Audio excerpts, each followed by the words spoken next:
Tonight, in this edition of the 6 p.m. primetime newscast on EQUINOXE television, we talk about preparations ahead of the 7th of October 2018 presidential election in Cameroon. The president of the National Communication Council, Peter Isuka, that is intensifying an anti-hate speech campaign ahead of the 7th of October polls in the country. Also, in this newscast, we shall be talking about the situation in the southwest regional headquarters of Buea, where calm is gradually returning to that part of the country after Bamenda, the road linking Buea, Kumba, and other parts of the southwest region was simply blocked. That was in the early hours of this morning by armed individuals. The attack, which took place at mile 16, to be more precise, left passengers frustrated. We take a look at the aftermath of the incident in this morning in that part of Cameroon. This newscast, those are headlines. We shall be right back with the details. Stay with us.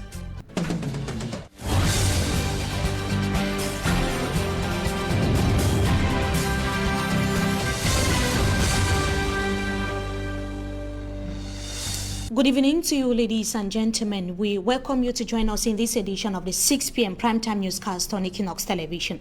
5 cars, including a truck, were set ablaze. That was today in mile 16, a neighborhood in Buea subdivision, Fakov, the southwest region of Cameroon.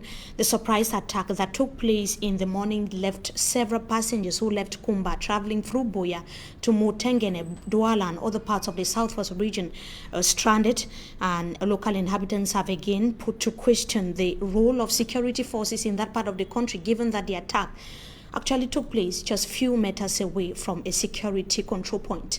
Details with Simanjika Gabriel. There were many Buea inhabitants who were held back from traveling out of their town this morning.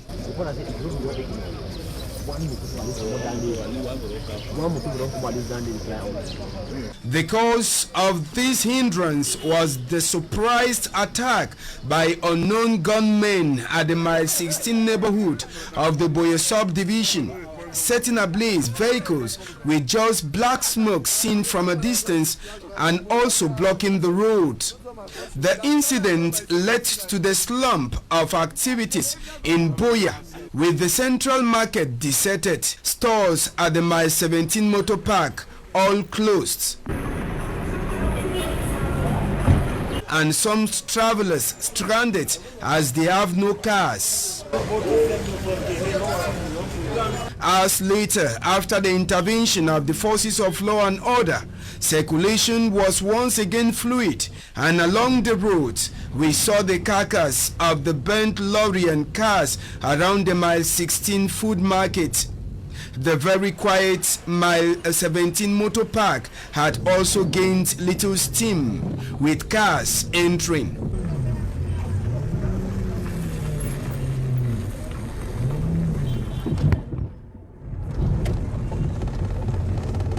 Many are still asking the question, the whereabouts of the military when this other incident occurred, as it happened just some few meters from the joint gendarme and police control located at mile 16. Simanjika Gabriel there, taking a look at the situation is in the southwest regional headquarters of Buea in the early hours of this morning. It should be noted that movement has resumed in Buea. People leaving Buea going to Motengene can now go to their various destinations, but the atmosphere is still an uneasy one, according to reports on the ground. A lot of casualties were equally recorded. EQUINOXE television is closely following up developments in that part of Cameroon, and we of course will be telling you more in our subsequent newscast. Now, here in the economic capital Douala, we talk about upcoming presidential election in Cameroon, and the situation in the northwest and the southwest regions of Cameroon has left human rights defenders preoccupied about right violations in that part of the country. On the eve of an election like the case of Cameroon at the moment, there is need for the right of voters and civilians to be respected and protected. That is the purpose of a workshop organized today in Douala by the Network of Human Rights Defenders in Central Africa, otherwise known in its French acronym as REDAC. During the meeting in the city of Douala, REDAC trained participants who are election stakeholders, electors and journalists on the techniques of election observation. This is to help avoid fraud and ensure that poll results reflect the minds of voters in the country. Let's now have an excerpt of Senator Pierre Flambongaya. He's senator of the NUDP political parties. He was one of the facilitators at the seminar organized by Redak in Douala today. Let's hear him in the following excerpt. He was speaking to Equinox Television. At giving training to women and youth during this special period of our country. This period is especially sensitive because we are at the eve of a major election, the presidential election. This election is being preparing during a period where insecurity is increasing, especially in the northwest and the southwest region, but not only in these regions. And it's very important that human rights being protected during this period, and especially during this period, because the citizens will be outside for campaigning, they will be outside for voting, so they are exposing to many risks of seeing their rights being violated. I'll be giving a training to how to observe elections before, during, after the D-Day, so that participants know how to manage this period concerning elections. Some of the participants at the gathering in the economic capital last week, it just saw were women who actually admitted that fraud has continued to mar elections in Cameroon, and that there is need for women to take an active role, or to play that active role in the protection of their votes. Let's now get the excerpts of some participants who were women in the seminar today organized by Redak. They were speaking to ETV. Most people don't know that women play a big role when it comes to defending human rights. And they have a special touch when it comes to times, especially times of crisis like this, because women are mothers and they can easily penetrate places that even men cannot penetrate. So I think it is timely for us to train women to do this work during these risky times, as they will know how to do it the way only women know how to do it. Even human rights activists in the Northwest are afraid to talk because they don't see themselves being because they're being protected. They don't see them as security. They are afraid because when you talk, the military is after you. They say you are a terrorist and you're against them. If you're against them, then you are a terrorist. In cases like this, we've seen people come up with votes from nowhere, and so something must be done. People can't just sit and say nothing will happen. And when we've seen cases like this where no votes go on, yet you see they bring out a list of people who voted, or they bring out votes and you don't know where they are coming from. And still, as far as upcoming presidential election in Cameroon, it should be noted that the National Communication Council met with a journalist that was in the nation's capital, Yaoundé, today. But before we come back to that, we are going to be taking a look at the health programs of some politicians or the various opposition presidential candidates in the country. One of the key sectors of the nation rather is that of health, that is greatly affecting the Cameroonian society. What are the various candidates vying for post of president in the country proposing? Others are saying that access to medical care is going to be free of charge, contrary to what Cameroonians are experiencing today. Our reporter Mfomi Armstrong Sanda went through the various medical programs of the 9 political candidates, or the 9 candidates vying for post of president in Cameroon. Let's hear him in the following report. Health policy will definitely play a significant role in the October 7 presidential election, with the opposition focusing on accessibility, affordability and free health care to some categories of Cameroonians, and in some cases to all Cameroonians. In any order, Cabral Libi of the Universe Party in his manifesto proposes the establishment of a health insurance scheme which will permit every Cameroonian to be immediately taken care of when he or she is sick. He believes the same project will enable Cameroonian women to give birth free irrespective of the delivery method. Free child delivery for Cameroonian women is also part of the health policy of Osei Joshua, flag bearer of the Social Democratic Front SDF party. Osei Joshua goes even further to propose free prenatal and postnatal care until the age of 2 for the child. Osei Joshua plans to introduce health coverage up to 500,000 francs CFA per household in a year for a premium of 1,000 francs per person monthly. To Maurice Kamto, candidate and president of the Cameroon Renaissance Movement Party, basic health care will be free and accessible to all Cameroonians. He plans to eradicate endemic diseases and increase the percentage of national budget devoted to health from the current 6%. Gaga Aman Adi of the Alliance for Democracy and Development thinks of preventive means like the distribution of running and potable water.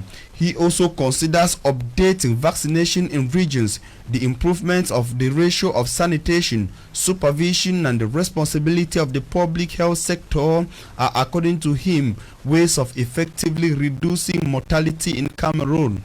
Prophet Franklin Difo Afanu of the Cameroon National Citizens Movement Party says hospitals under his reign must take care of patients until they are completely recovered before presenting bills. He plans to intensify preventive campaigns against some pandemics and strengthen the fight against HIV/AIDS, malaria and tuberculosis. Akere Tambe Muna of the Popular Democratic Front Party proposes the establishment of a remote primary care in each community, secondary care in every subdivision, tertiary care in each division, as well as specialists and referral centers in every region of the country. The Cameroon Development Union Party of Adamu Damjoya believes in reinforcing the training of health personnel at the level of the university. Such as Paul Matomba of Peace Party gives priority to health insurance for all as well as health care structural reforms. The current health system, championed by the CPTM-led government, is seen from this angle by these candidates as wanting. That is for me, Armstrong Sanda, with what the various candidates vying for post of president in Cameroon would be doing to improve on the health sector in the country. Now, a handful of journalists from different parts of the country are being trained on the fight against hate speech in the country. They are taking part at the National Seminar on Hate Speech. That is the hate speech problem in the nation's capital. Speaking at the seminar, the National Communication Council President Peter Isoka elaborated on how to intensity of the problem and the urgent need to eradicate hate speech in Cameroon. It should be noted that during the meeting that was grouping media men and women in Yaoundé today, it was an opportunity for some video excerpts of some examples of hate speech on Cameroonian television to be viewed or to be published to the various media practitioners that were taking part in the meeting that was in Yaoundé today. Let's now come back to an excerpt of the president of the National Communication Council, Peter Isoka, was speaking to Equinox Television. At the end of these exchanges, you would have worked towards doing away with the often extreme consequences of hate speech. These adverse effects, which include deepening division in society, radicalization, increased extremism, and shrinking national morale, are the most likely bedrocks of wars and instability. In today's modern and free world, where anyone can think of themselves as journalists, sometimes without any basic training, it is up to the regulator and especially you, upright professionals and media owners, to recruit and to train young Cameroonians who are intellectually and morally able to give nobility to the best job in the world, in strict compliance with the fundamental values of human dignity, social peace, national unity and territorial integrity. It is therefore imperative for the protection of our profession to avoid all irresponsible attitudes that would relativize values. That such speech is rampant in our media. Reasoned recommendations that we find necessary to address to the authorities of our nation. It is a growing phenomenon, and thus the need to intensify the fight against hate speech in Cameroon. As Peter Esuka, the president of the National Communication Council, elaborated on some of the examples and disadvantages of hate speech in the country, attributed the problem to what he called poor training and the invasion of the profession by some persons who are misusing the title of journalist. He equally urged all to work to eradicate the ill. Let's hear him once again. The following excerpt, he was speaking to a reporter in Yaoundé, Gizoku. So it's a work not just for the National Communication Council, it's for everyone in the communication area, because it's a situation that affects all of us and it impacts the society. If one is curbed and the other is not, we have not made a difference. I think this is to make a difference in the way we use speech in our media. They are light in their character. Some of them have not received any training. Some of them have come in the profession without knowing where they were going. And any Tom, Dick, Harry is a journalist today. Maybe, if there was more training, it will help us. That is the president of the National Communication Council there, insisting on the need for the fight against hate speech in Cameroon to be intensified. It should be noted that he is holding that meeting with media men and women ahead of the 7th of October presidential election in Cameroon. It is taking place at the time when the meeting that was equally grouping governors of the 10 regions of the country ended today in the nation's capital. Governors in Cameroon were discussing security issues to guarantee hitch-free presidential election come the 7th of October 2018. It was during the semester conference of regional governors that is due to end today, and it should be noted that the Minister of Territorial Administration, who was chairing the meeting or opened the meeting yesterday, Minister Paula Tanganji, said that special security measures have been put in place, especially in the conflict-hit northwest and the southwest regions of Cameroon, to guarantee a hitch-free presidential election in Cameroon. Onto something else, the medics or some medical officials led by Dr. Njinu are working towards bringing kidney transplantation in Cameroon and other African countries where kidney failure patients still depend solely on hemodialysis. Babla Jonathan is going to be questioning why some medical experts on the issue, and is going to be telling us about the phenomenon in Cameroon in the following report.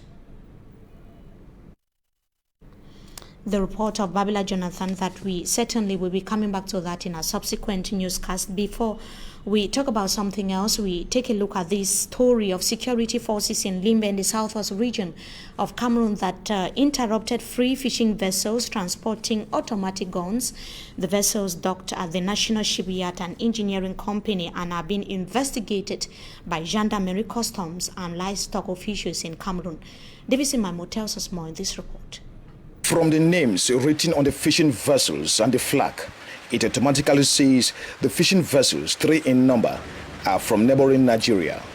Navy intelligence officers say they had intelligence of ammunition to enter into Cameroon through the Cameroon territorial waters. This information placed every Navy vessel on very high alert, especially within the Bakassi Peninsula. On Thursday, the 8th of September, at about 9 p.m., the Cameroon Navy, patrolling the oil field of Bakassi, intercepted one of the vessels. The other 2 were captured at about 2 a.m. breaking Friday, the 9th of September, all at Koli, a locality south of the Bakassi Peninsula. We are told a flight boat belonging to one of the fishing vessels managed to escape with some persons on board. It is not clear what the flight boat had on board. Navy commanders say security within Cameroon territorial waters have been intensified with specific instruction from the commander of the armed forces, His Excellency President Paul Biya. Information we gathered that when the Navy saw these three vessels, in pursuit of the vessels, they discovered that they never had any document, and this pushed the Cameroon Navy to go on board the three vessels. And of course, automatic weapons were actually discovered in these three vessels. That with over 43 persons on board, 43 persons on board the vessels. In fact, the automatic weapons that have been retrieved here by the Cameroon Navy actually is enough to actually cause havoc within a community and carry on huge destruction. And so we have information that will be these persons here, 43 numbers, will be transferred to National Gendarmerie, where they will proceed with more investigations as it unfolds.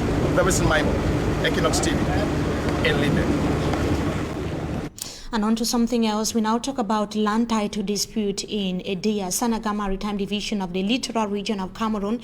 The people of Losinje, that is a locality in Edea, that rose against the non-respect of land boundary by a company that is based in that part of Cameroon. Details with Franklin Mwabe. An unusual gathering on a vast hectare of land in a Logbad TD, where inhabitants of the Lekunje municipality are disgruntled. The inhabitants protest against the refusal of an industry, Hevekam, to respect land boundary defined by the President of the Republic. The population of Lekunje are accusing the said company, Hevekam, for going above the boundary prescribed. Les populations sont en train de demander qu'ils aillent jusqu'à 4 km comme eux-mêmes ils ont. They say the company has gone as far as expropriating up to 4 kilometers of what the state gave them. Nous on veut les terres pour cultiver. Nous sommes des cultivateurs. We want land to cultivate, they say. After several hours of deliberations, the divisional officer of Lekunje, Hevekam personnel and the population decided to walk to the 4-kilometer disputed piece of land. After a long distance walk to the conflicted land, the three parties came to an agreement to put an end to the conflict. La parole de Hevekam s'est traduite par la signature d'un cahier de charges. The position of Hevekam is manifested by the signing of an agreement which demands that a vital piece of land be reserved for the local population. Nous avons bien compris que le cahier de charges. We are happy that Hevekam has respected its engagement with the local population. This will enable the local population to be able to develop. Les populations aussi vont pouvoir se développer. La mission qui m'avait été assignée. I came here to ascertain the respect of the land of locals by Hevekam. I am satisfied to realize that there is strict respect of the laws enforced by both parties. Nous sommes parvenus à un résultat positif. The senior divisional officer, director general of Hevekam, and the population of Lekunje took a sigh of relief that at last they have come to an agreement to resolve the conflict, with every party happy with the outcome of the agreement. And in news out of Cameroon, the mortal remains of the Nobel Peace Prize winner and former UN Secretary General Kofi Annan would to be laid to rest. That is going to be Thursday. This week, meantime, his body arrived to Ghana from Geneva, Switzerland. That was on Monday, with commencement of official mourning. Details with EQUINOXE and Aze. It was on Monday, August 10, 2018, that the remains of Kofi Annan, former UN Secretary General, returned to his native land, Ghana, in a solemn ceremony that marked the commencement of official mourning. And the burial party is also in the United Nations Palace. Kofi's wife, Nane Maria Annan, his children and senior officials from the World Organization accompanied the casket, which was draped in the blue UN flag as it arrived from Geneva and landed at the Kotoka International Airport in Accra, Ghana. Ghana's President Nana Akufo-Addo, who has praised Annan as one of the most illustrious people of the generation, was among the dignitaries at the arrival ceremony. Others included traditional leaders, senior members of the clergy, the hierarchy of the Ghana Armed Forces, and politicians. The UN flag was removed and replaced with the Ghanaian one by the 6 Ghanaian soldiers who carried the coffin and played the last post to signify Annan's return home.